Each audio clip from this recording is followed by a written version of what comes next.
It's just wonderful. And I'm sorry that a lot of you are suffering with winter. It's February 20th, 2021, and the reports are just horrible. We're going to be about 80 degrees today, high 70s, low 80s here in Arizona. So my heart definitely goes out to you guys. I hope that the ice and the snow and all the horrible things that are happening, especially in Texas, will pass very, very quickly with no residual death.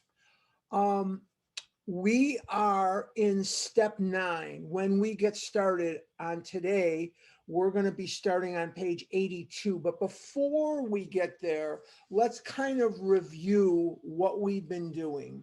And we have been talking about step 9.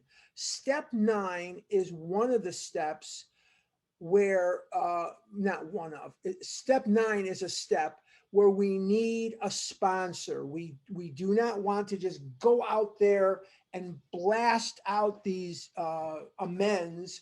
And sometimes in our zeal, we can create more harm than we actually, created in the first place. So remember that this is a step where you must have an informed, unaffected sponsor. I need guidance, excuse me, in this area. I need guidance in all areas, but especially here. And a lot of times people too, what I see is they're on step 1, they have about 15 minutes of abstinence, and right away they want to go make some amends to people. Don't do that. Cross each bridge as you get to it, as instructed in the big book.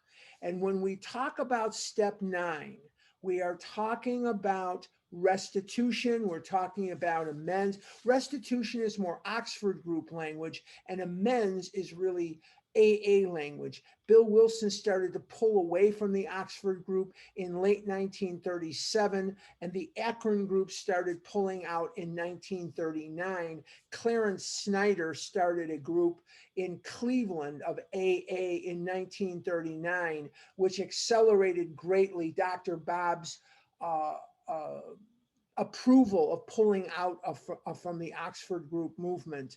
Bill was very sure that he wanted to pull out in New York because he could sense that they were putting some pressure on him to go get people from Wall Street instead of the drunks. And Bill kept insisting, no, my calling is to sober up drunks. And they kept saying, no, no, no, you're not being of maximum service.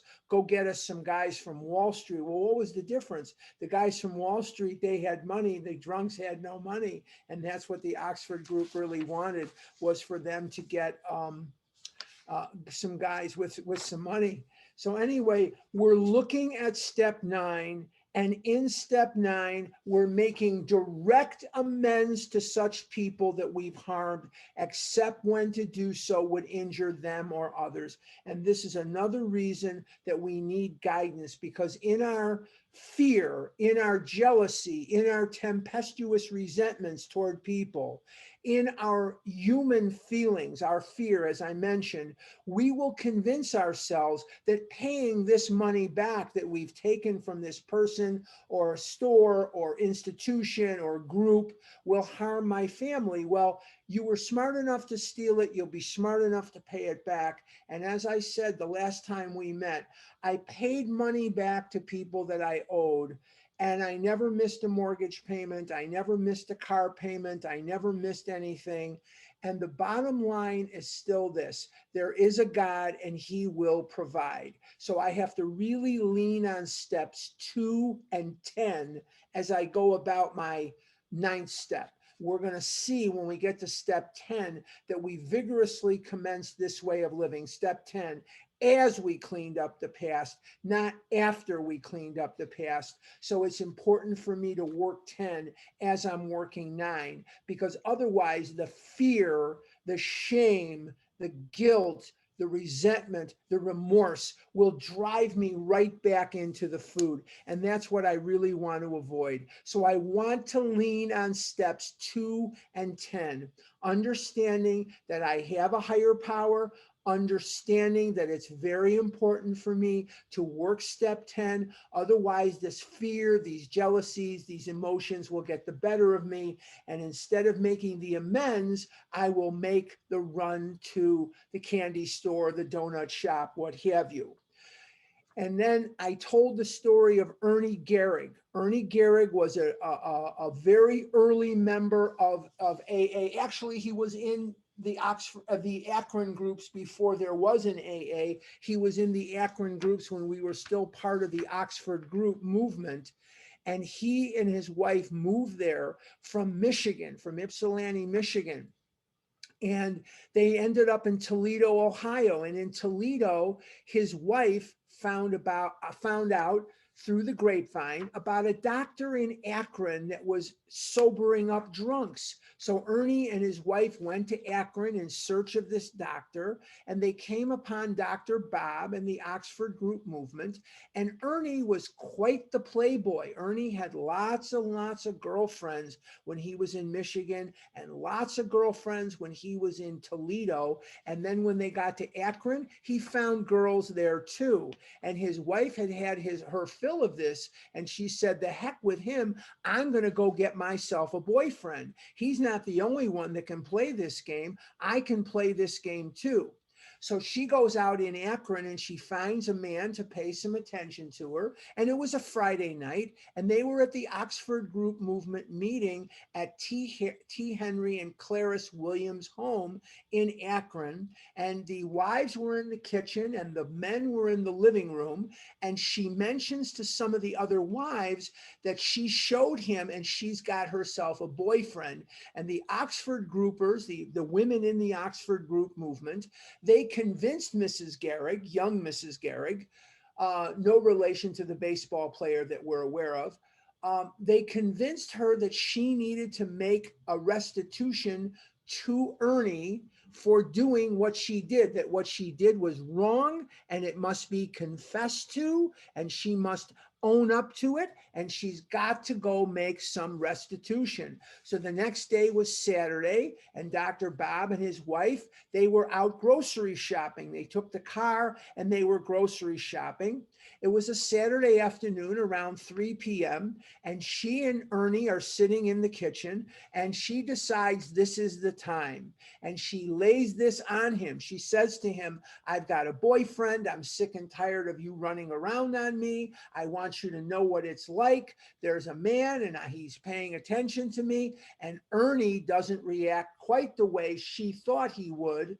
He reaches over, and if you've ever been in Dr. Bob's kitchen, it's quite a small room. Their home on Ardmore Street in Akron is quite modest. It's a quite modest home. It looks pretty stately from the outside if you've seen pictures of it, but as you go inside of it, and I hope that if it's God's will, that most of you, or all of you, not most, all of you will get a chance to see it, because that's really where our story begins, is in Akron on Ardmore Street. Actually in the Cyberling Gatehouse, which is about 15 minutes from that home. But anyway, he grabs a knife, and it's a good thing she was a fast runner. She was quick, because he tried to stab her with this knife, and he's chasing her around Dr. Bob's home. In comes Dr. Bob and Ann Smith, arms loaded with groceries.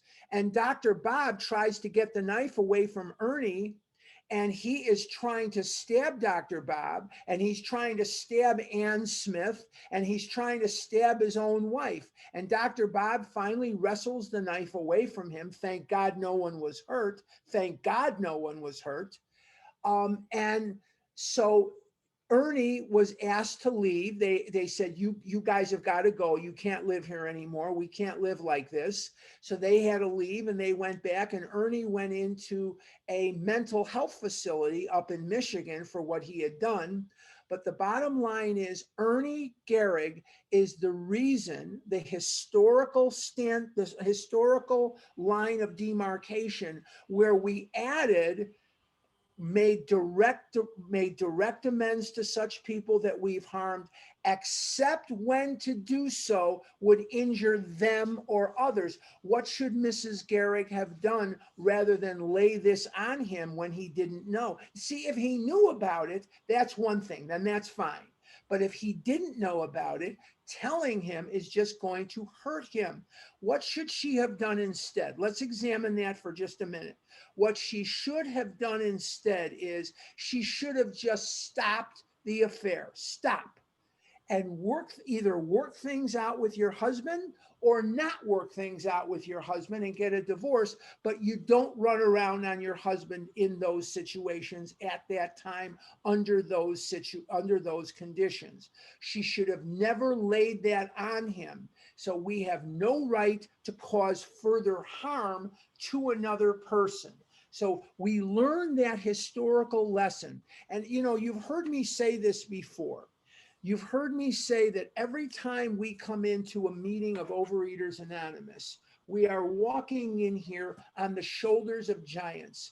And if you're new, you may get the impression that all the giants that we walk in here on had wonderful recovery. The guy behind me, the guy that's kind of keeping his eye on me, that's Bill Wilson. He's the co-founder of Alcoholics Anonymous. Dr. Bob was the other co-founder of Alcoholics Anonymous. And these guys, once they started, they never drank again. But we get this impression when we're new that all of the people that made this what it is recovered, and that is simply not the case. You had Ernie Gehrig and you had Ernie Galbraith, and you have a lot of these guys. Most of the guys who wrote the stories in the first edition of the big book died drunk. Most of them died drunk. They went back into the liquor after a time. So some of them serve as cautionary tales, and some of them serve as examples to follow. So it just depends on the character. It just depends on the situation. But Ernie, whose name most of you don't know, who you may never have heard of before I told you this story, unless you've read Dr. Bob and the Good Old Timers. Most of you have never heard of him, but he is integral in our history, because from this example, they changed step 9 from made direct amends to such people wherever possible to made direct amends to such people wherever possible, except when to do so would injure them or others. And then when the book was written in 37 and 38, published in 39, this episode was behind them, and they had already learned what they needed to know from this example. Direct amends, eyeball to eyeball, face to face, wherever possible, except when to do so would injure them or others. Let's go to page 82. We're going to continue now with step 9. Very important. If I can get my pen. Okay.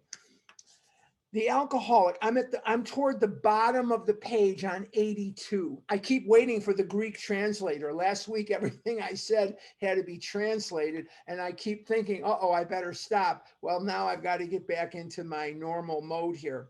The alcoholic is like a tornado roaring his way through the lives of others. Hearts are broken. Sweet relationships are dead. Affections have been uprooted. Selfish and inconsiderate habits have kept the home in turmoil. We feel a man is unthinking when he says that sobriety is enough. He is like the farmer who came out of his cyclone cellar to find his home ruined. To his wife, he remarked, "Don't see anything the matter here, Ma. Ain't it grand the wind stopped blowing?" You don't have to be an alcoholic to wreak havoc on the lives of other people. I wreaked havoc on my own life, and I wreaked a lot of havoc on the lives of my mother and my father. My mother and my father were very, very concerned about my weight. They cried tears many times over the state of my physical body and what the doctors were telling them, even at a young age. I owed a lot of money. I brought shame to myself. When my mother died when I was 22, when my father died when I was 24, they both went to God rather convinced that I was not going to be capable of living a life in this world as an independent adult. And to a great degree, at least for the first few years after they died, they were 100% correct.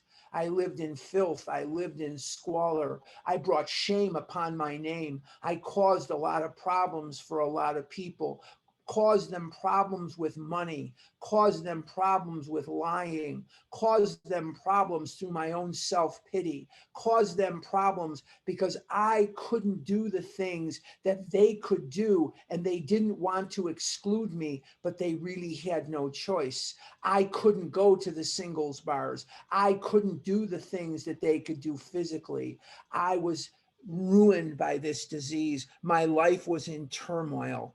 And so, what I have found is that through God's mercy, through God's grace, this program, the steps in it, and the people that comprise it have restored me to where I have a life today. Yes, I still have to call in a professional cleaning crew every once in a while to clean my home because I'm not the cleanest guy in the world. I'm not the best housekeeper in the world. That is a certainty. And yes, I have to pay them instead of doing it myself or what have you. But I haven't written a bad check in many decades. I have an excellent credit rating. There were banks in Chicago that wouldn't have given me 5 singles for a 5 cash. I wrote checks on accounts that had been closed. I wrote checks on accounts that had no balance on them, what have you. It was just a freaking nightmare. And I was a drain. I was not a fountain at all. I was a drain. And I had to go back and I had to make amends for all of those things that I did. I took a lot of money. You don't make amends to the IRS, obviously, you pay them out. But I didn't pay taxes for a long time. And into my life came a man. His name was Sonny Goodman, and Sonny was a lawyer. And what I came to understand is that not all lawyers can plead before the IRS. You have to have certain accounting credentials to plead before the IRS. And he, through the guy that I was working for at the time, came into my life and spent hundreds and hundreds of hours of his time, hundreds and hundreds of hours of his time straightening out my situation with the Internal Revenue Service. I hadn't even filed taxes for many, many years. He went and he pleaded and he got it down to a settlement, and I made my payments, and I'm even with the IRS. I have tremendous credit today. He never charged me 1 penny. God provided somebody in my life with the expertise and the willingness to help me because he knew that I needed help, and he saw something in me. He's dead now. He's been dead for a long time.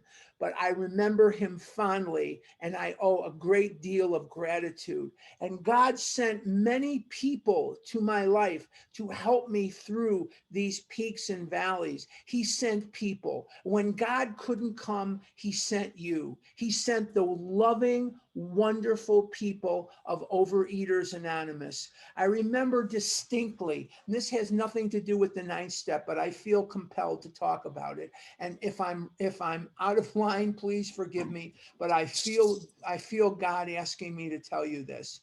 I remember when I first came in and I started losing some weight. And I remember in the 80s when I was over 700 pounds, and I had had a life of people ridiculing me, people in public, children laughing at me, pointing at me, adults laughing at me, pointing at me, making me an object of ridicule, which is one of the reasons I so desperately wanted to die. One of the reasons that I so desperately didn't want to live in this world, because I really didn't want to be an object of ridicule. And I had to pretend that I didn't have feelings for girls. I had to pretend that I didn't have the dreams that other people dared to dream. I had to pretend that I wasn't competitive in life and saw myself losing at every game. I had to pretend that all these things didn't bother me. People would come up to me in restaurants, and table for one is very lonely, and they would take food off of my table and give it to the busboy and say, he's morbidly obese, he doesn't need this food. And I had to go along with it, and I didn't even know these people from the front door. I had never met them before in my entire life. And that was something of a nightmare for me. But when I came into this program and I wasn't doing the wrong thing anymore, when I was doing the right thing and I lost, say, 200 pounds. Now I'm going to say that again. I want that to sink in for just a minute. I lost 200 pounds in this program and I was still a 500-pound man. And I believe that if God was as merciful as he was purported to be, that the laughing and the pointing and the ridicule would stop. But I was still a 500-pound man, and the ridiculing and the absolute abuse was still there. And when no one would show up to comfort me, the people of Overeaters Anonymous were there. They came into my life through the phone line. They came into my life through the meetings. We didn't have Zoom then. We didn't have anything like that then. There was no such thing as Zoom. There was no such thing as teleconferencing or anything like that. They were there and they stayed with me after the meetings were over, and they were there with me before the meetings started. And I had people that abused me in OA, not just outside, in OA. I remember distinctly. I don't know why I'm talking about this, but so please forgive me because this doesn't really have anything to do with the 9-step. I just feel compelled to say it, so I'm going to say it. Maybe there's someone on the line that needs to hear it. I'm not sure. So forgive me if I'm out of line. I remember distinctly at Swedish Covenant Hospital on the Sunday morning meeting, we had a woman in the meeting, and she said, please don't sit next to me ever, because I'm scared that if you have a heart attack, you're going to fall on me and break my leg. This is in OA. She asked me not to sit next to her because she was afraid that if I had a heart attack, I would fall on her and I would break her leg. Now, what does this have to do with amends? What it had to do with amends for me was I was angry. I was broken. I was upset at God and upset at myself and upset at the world. And I really did not, now I'll tie it together. I really didn't want to make these amends. I was saying to myself, F you, world. You've abused me. You've made me an object of ridicule. You've given me no reason to believe in the best of humanity, even though the best of loving humanity was staring me in the face at every juncture during the meetings, during the conventions, at the retreats. The first 5 or 6 retreats I went to, I never paid a penny, because I didn't have the money, and the group would take up a collection and send me to the retreats. That's how I met Fred Schneider. Fred was the one who started the How program. If you ever want to know who started the How program, it was Fred Schneider. He was a school teacher in Brooklyn, and he believed that OA people were not learning the program, and he did what teachers do. He developed a curriculum. And that's how I met Fred. And I knew Fred for years. He used to come through Chicago quite a bit. And I met Bill Bluestein. He was the guru on the West Coast. And you had Fred, and you had Bill, and you had all this other stuff. And I didn't want to go out and make these amends. I had been bucketed around. I had been hurt. Well, I have to put that aside. Now, let me bring this home, because you're going to have to put aside the hurt that you have felt. You're going to have to put aside your fear, your anger at making these amends. And we're going to have to remember that the people that hurt us are also human beings. Remember always that they are people. They're not bad people. They're just sick people. They're people. Resolve to be compassionate with the weak, the striving, helpful of the elderly, the unknowing. Be compassionate and loving for the wrong, and have an awareness that in your life you will be all of those things.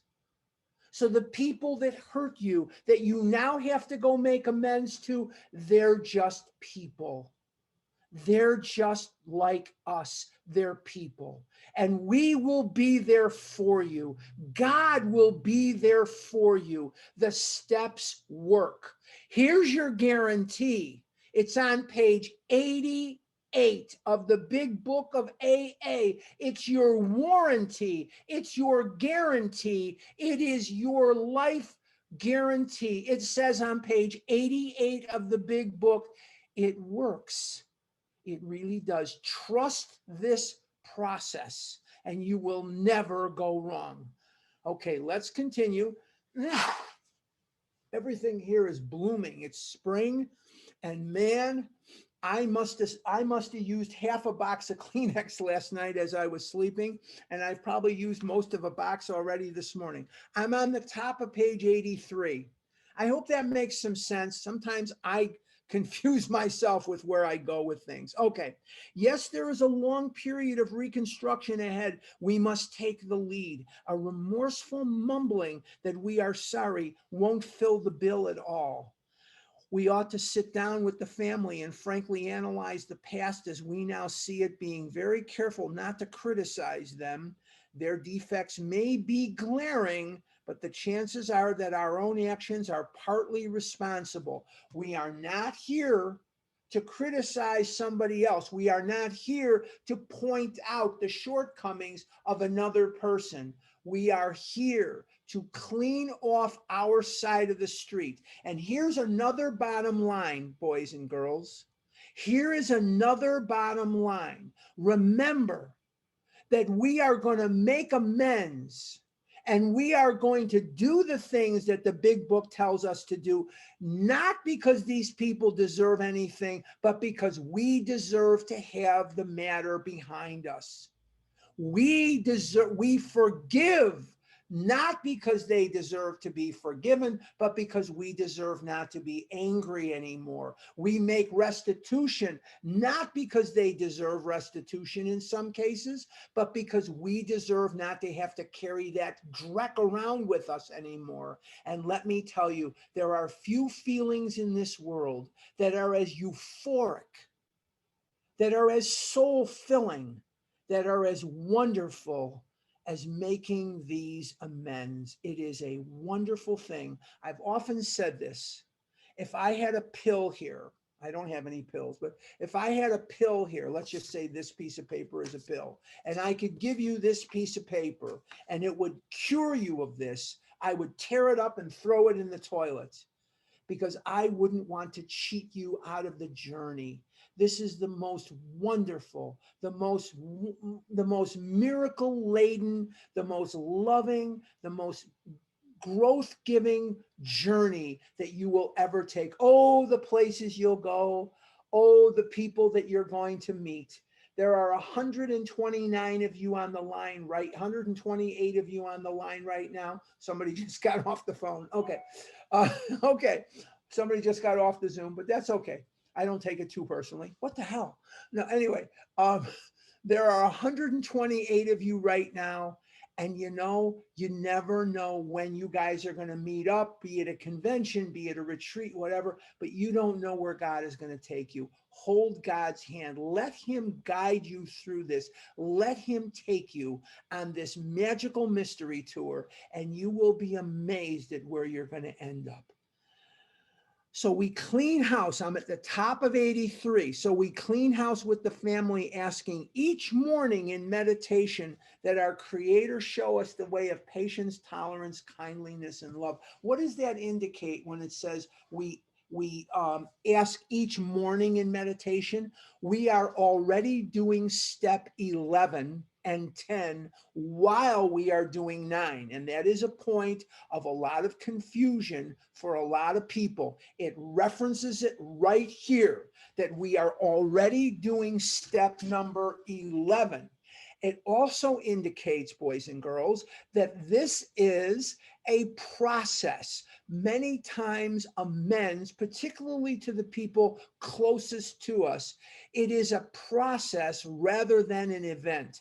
Because what will happen if your life is anything like mine? Yes, I owe Joe money. I owe him X amount of dollars. I pay him X amount of dollars, whether it's in one hunk or it's in payments.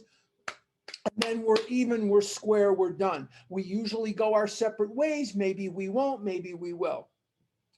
But to the people closest to us, to the people closest to us, amends is usually going to be a process. And what that process will include, yes, is an apology. Yes, an admission, some contrition for what you have done.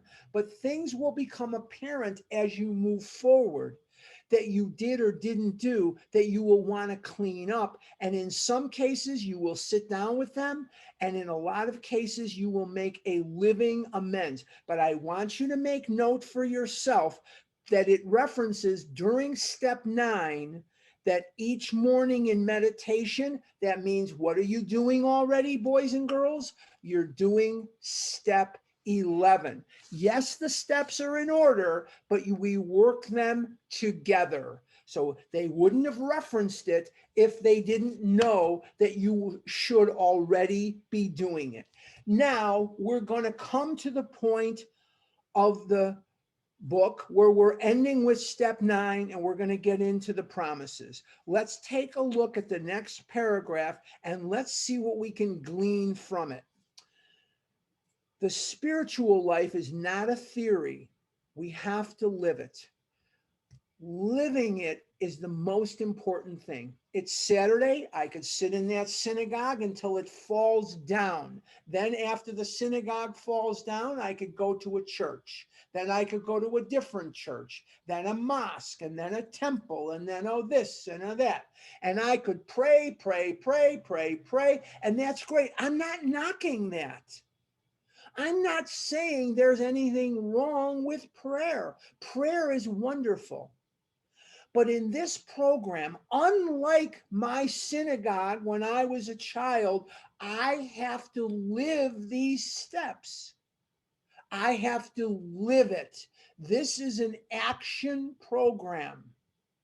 And it's an action program that includes action every single day of my life without exception. The spiritual life is not a theory. We have to live it. And what else do you notice about the sentence, we have to live it? They spent extra money putting that sentence in italics.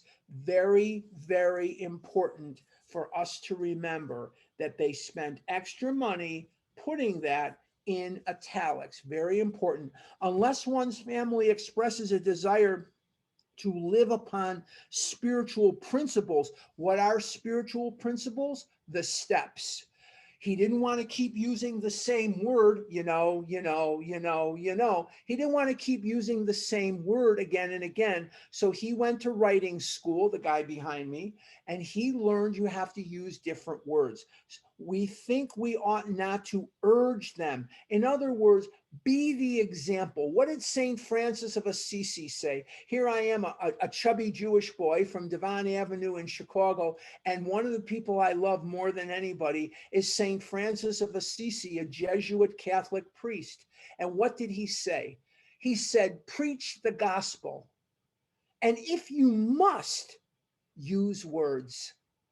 Be a demonstration of what this program can do for you.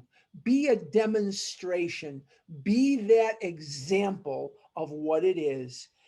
We should not talk incessantly to them about spiritual matters. They will change in time. What's the next sentence? Our behavior will convince them more than our words.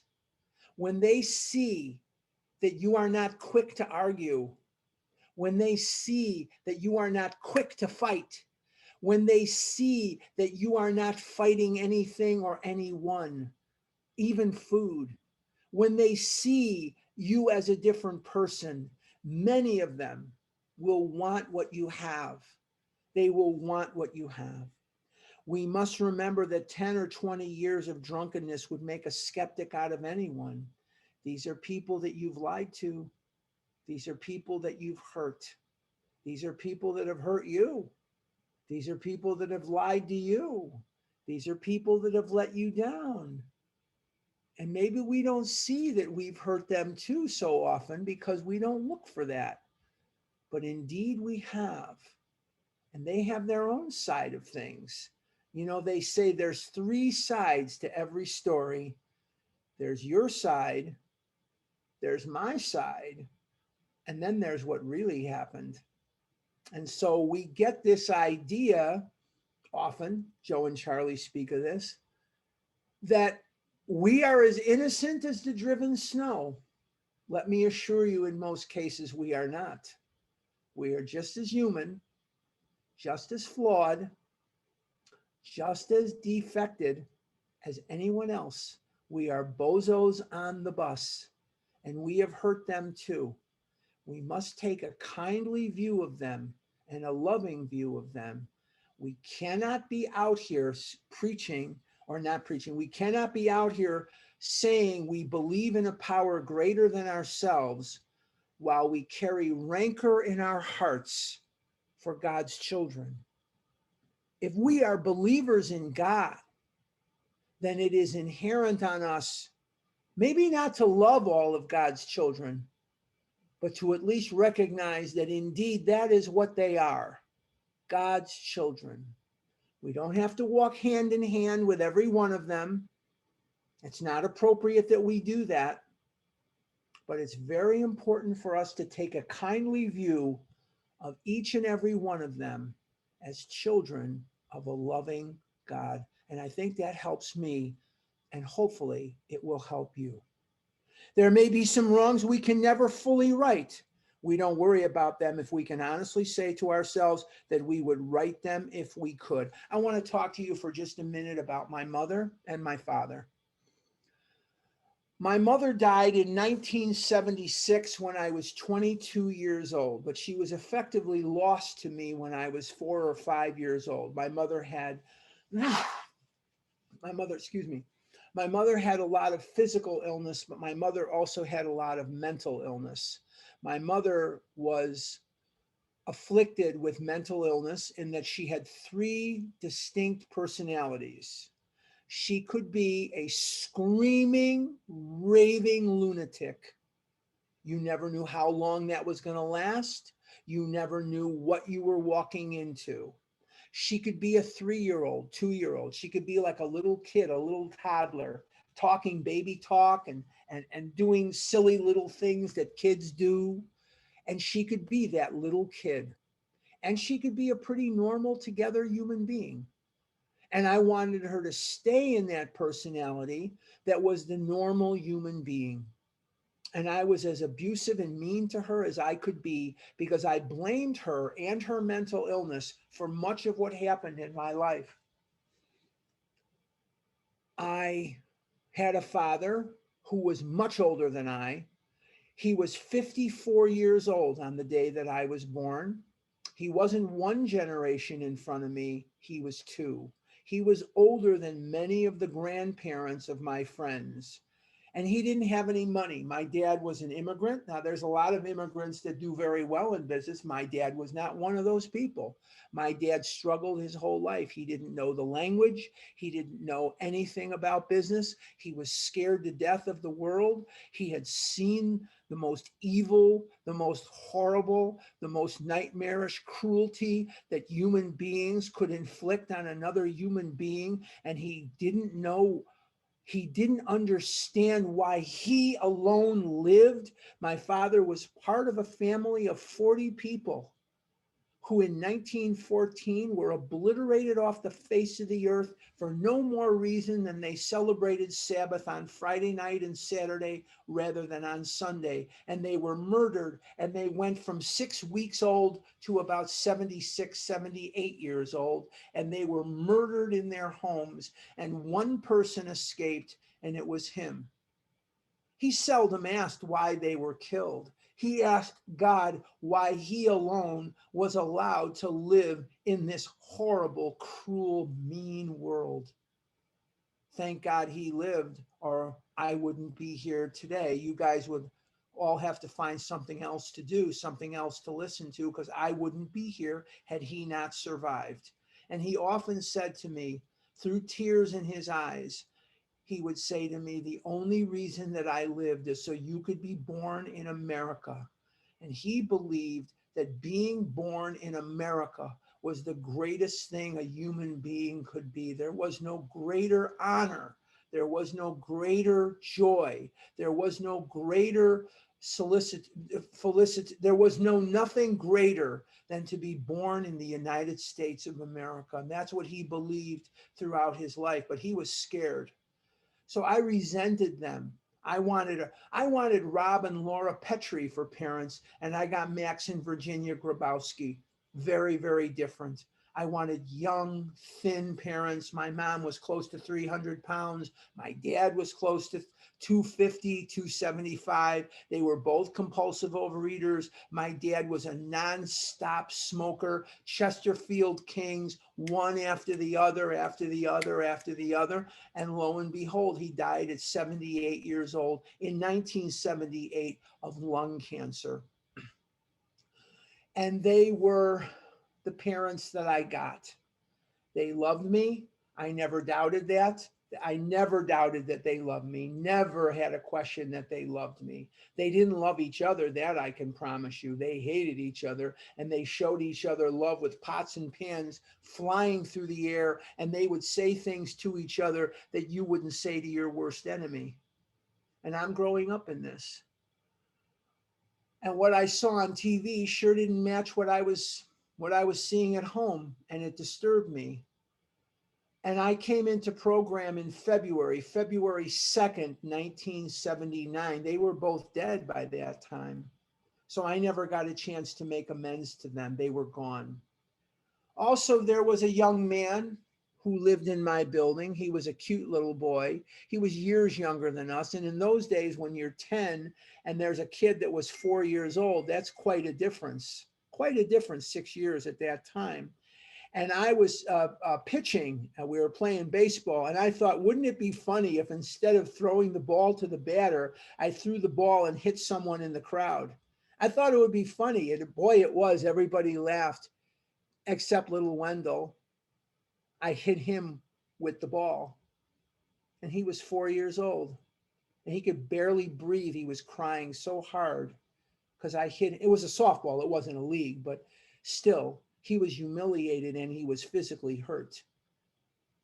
Seldom have I felt worse about anything than I felt about what I did that day. I have stolen. I have lied. Some of the people that I stole from and some of the people that I lied to were dead before I could make amends to them. And some of the people that I hurt, even though I made an amends for it, they were still hurt. I've said cruel things to people. Hurt people, and I was hurting. I was fat. I didn't look like the other kids, and I was angry, and I was scared. And I had my dreams shattered by this disease. My stomach was hanging over my belt by the time I was 12 years old. By the time I was 12, I was physically and emotionally emasculated by this disease. In every way, physically and emotionally, that you can beat a person down. I have been beat down. I've never had a crush on a girl in my entire life and ever got her to go out with me, even one time. Never have I had a dream that I could actually go out and achieve because of this disease and what it did to beat me down. Never, never, never. So I have had a lot of deprivation, and you have too. You have had that too. Maybe your dreams in certain areas were fulfilled, but in others not. How do you go back and make amends to someone that you can't find? How do you go back and make amends to parents who loved you but are dead? I make amends by not doing cruel things as best I can. Maybe sometimes I'm not as nice as I think I am, but I make amends to my mother and I make amends to my father by standing up for what I know is right. And that when people are being oppressed, not to turn my back. I can't carry the weight of the world on my shoulder, but I can vote and I can care and I can be a human being that cares. What else do? I conduct myself to the best of my ability. I didn't used to drool. I think I've had too many birthdays. I don't know. Now I drool, I guess. I guess that's part of the story now. But anyway, that's another thing I'm not happy about, but that's okay. I try to live my life as I know my mother and father would want me to live my life, and I try to do the right thing in all things. I do the best I can. I'm human, but I try to capture them in a good light when people say to me, "You've helped me. You've helped me." I give the credit to God and I give the credit to them.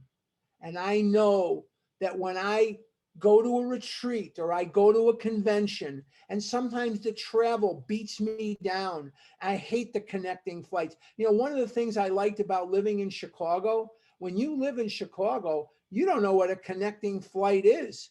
I never knew what a connecting flight was that until I lived in Eugene, Oregon for 9 years. Boy, unless you're going to Denver, Salt Lake City, Portland, or San Francisco, or Seattle, unless those are your final destinations, you're going to know what connecting flights are. And here in Phoenix, you also have a lot of connecting flights. You live in a city like Chicago, you don't know what a connecting flight is. So sometimes when I go and I have to make these connections, I really don't even want to do that. Honestly, I don't. I hate it. I hate sitting in airports and all this. I mean, this is way before COVID, Corona, whatever. But I hate it. But when I can, I go. I do what I can do. I do what I can do. And when I do it, I feel like I've given them an honor. And every day of my life, I try to conduct myself in a way that they would be proud of. My mother and father were very different people. My father, if you weren't Jewish, he wanted nothing to do with you. Leave me alone. You stay out of my house, I will stay away from you. You leave me alone. I want nothing to do with you. He was scared. But once he got to know you, then he would soften up and you'd be okay. My mother taught me exactly the opposite. She would say to me, if you live like him and you think like him, you will suffer like him. She'd say to me, listen to me.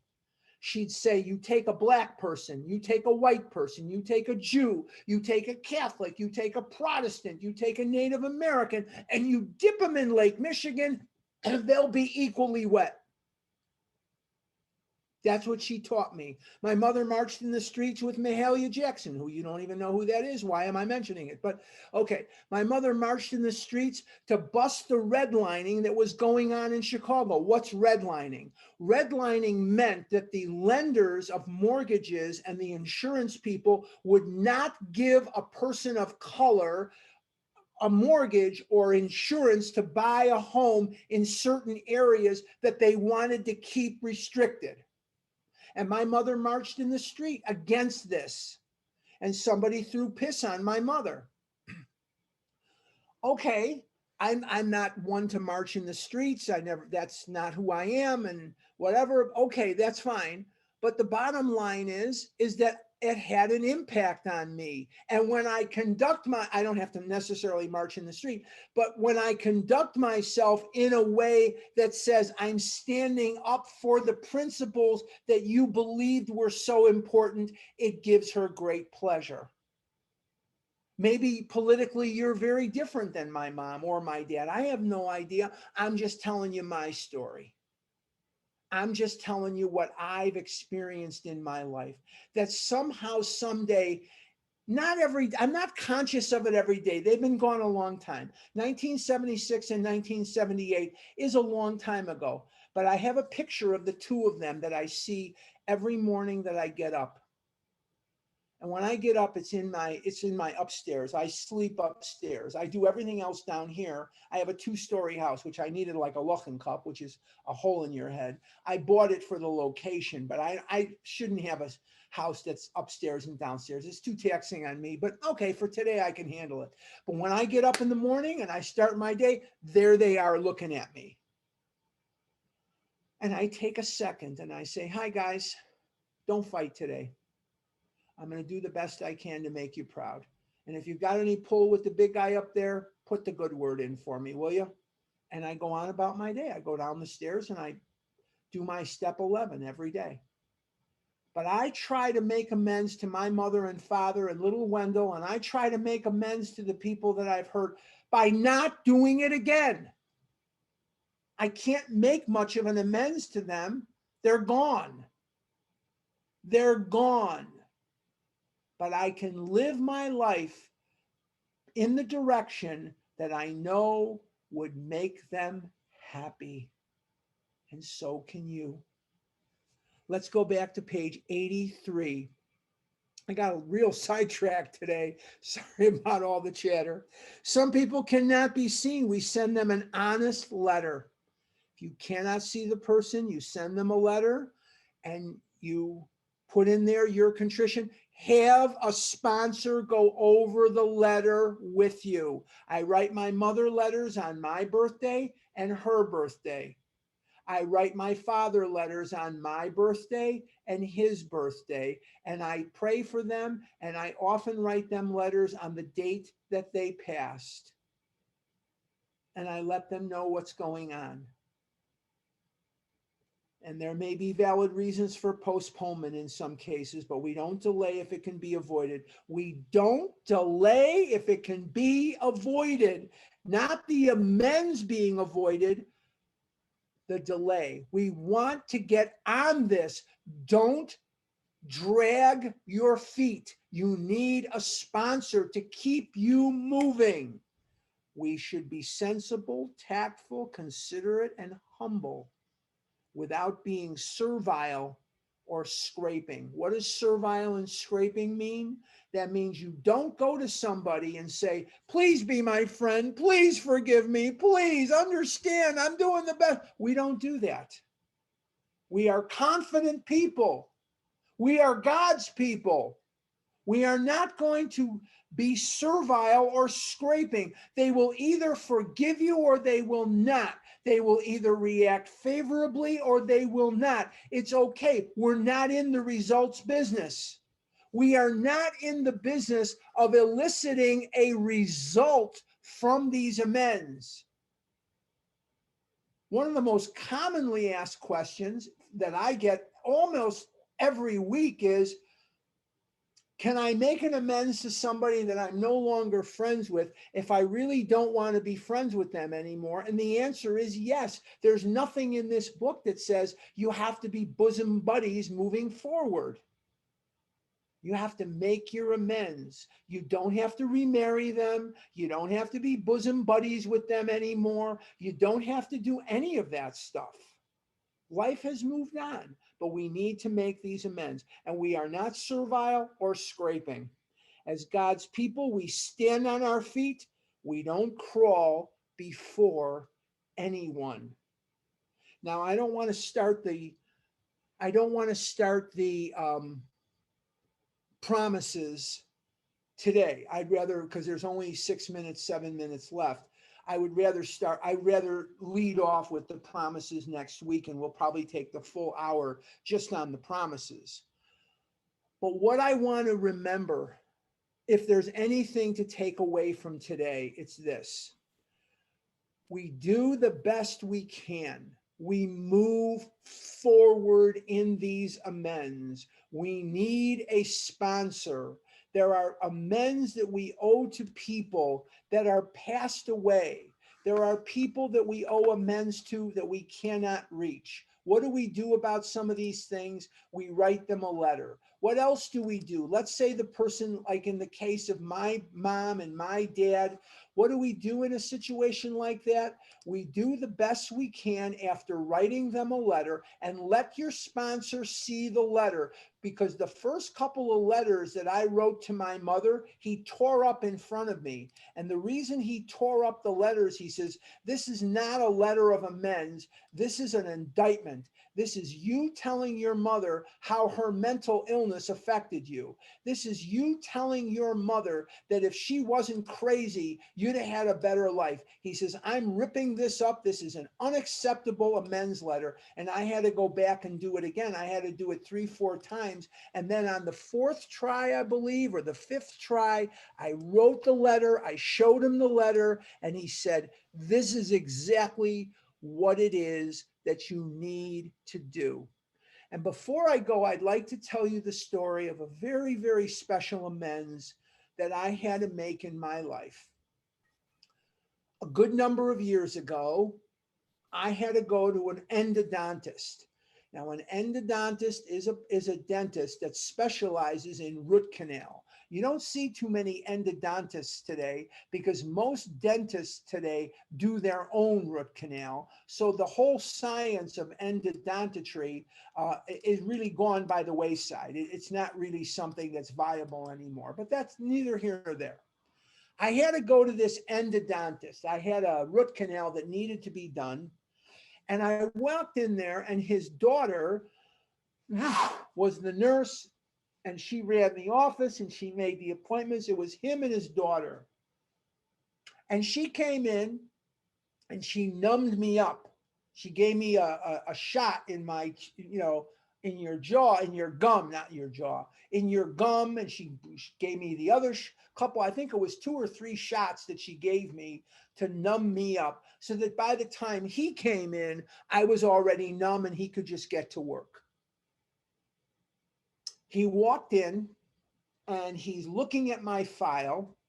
And the first thing he says to me is, you have to be the fattest man I've ever seen in my entire life. He says, how much do you weigh? He says, I'm afraid you're going to break my chair. He says, this chair is only calibrated to 300 pounds. He says, you're about double that or more. He says, you're going to break my chair. He says, my God, what do you eat for breakfast? No hello, no how do you do, no it's nice to meet you, nothing. This is how he greeted me. So he's fixing my tooth and his face is right at my face. You know how close they have to get to do what they need to do, right? He's right here. Now I'm very practiced at emotionally and physically shutting down because I'm used to this from a lifetime of serious abuse. And I'm shutting down emotionally, and I'm just hoping that he fixes my tooth and let me get the hell out of here, and that'll be the end of him. I don't want anything to do with this guy. I just want to get the hell out of there. Sure enough, he twists me around and the chair breaks. Now he's screaming at his daughter at the top of his lungs. Don't you ever take an appointment from this guy again? This is the fattest man. How dare Dr. Pollock send this guy over here? This guy's like doing root canal on a calf. He's as big as a cow. What the hell? What is he sending me here? What kind of person sends a person to break their furniture? And he's yelling about my dentist, and he's yelling at me. Don't you ever come back here again? I don't ever want to see you again. Well, one thing leads to another, and he gives me the temporary filling, and he finishes what he starts. And now I've got a bill for $62. That same bill today would be $400. But anyway, I had a bill of $62. Now I had screwed better people than him. You know, when this guy's getting his $62, when the cow jumps over the moon, that's when he's getting his $62, right? I ain't paying this guy. Years go by, 3-4 years go by. I ain't paying him. I'm getting notices and it's going to collections. Yeah. If I need any toilet paper, send me some more letters. So finally, I'm now back in recovery because I had taken a couple of years off of my recovery. Now I'm back in recovery and I've got a very tough, very gruff, very direct sponsor. And he says to me, "What about the doctor?" And I said, it's a dentist. He goes, "Shut up." That's how rough he was with me. And I kept making other amends, but I wasn't going to do this guy. I wasn't going to do it. F him. I'm not doing this. So finally there was nothing else to do. It was a Thursday. I went to the bank right near his office. I still had my account there because this guy's office was 2 blocks from where I went to high school. I went to Mather High School in Chicago, Mather High, north side of Chicago.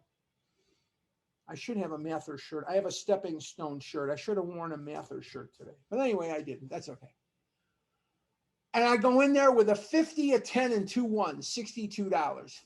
50, 10, and 2 ones. I can see the teller of the bank putting the money in my hand right now. I can go back to that moment in time, Thursday afternoon.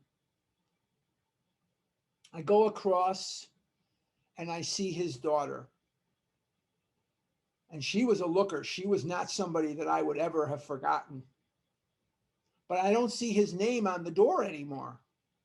I go in there, I introduce myself to the daughter, and she says, "I remember you." She says, "Wow, you've really lost a lot of weight." She says, "Oh, you look so good." And I said to her why I was there, and I need to make an amends. I don't want to pay you the money, blah, blah, blah. She said, "Oh, Lord," she says, "I cannot take your money, Mr. Grabowski." She says, "I remember how horrible my father treated you. I just cannot take your money." I said, "Look, you got to take this money." I says, "You have no idea how much I need you to take this money." So she took it. I says, "Please give it to charity, throw it out the window, do whatever, but please take the money." And she took the money. It was a Thursday. And the Thursday night meeting at Swedish Covenant Hospital was that night, which was 5 minutes from this guy's office. My tires did not touch the ground. I was meeting an OA person for dinner. I figured, why go all the way back to my condo when I could just stick around that neighborhood and go to the meeting, which started at 7.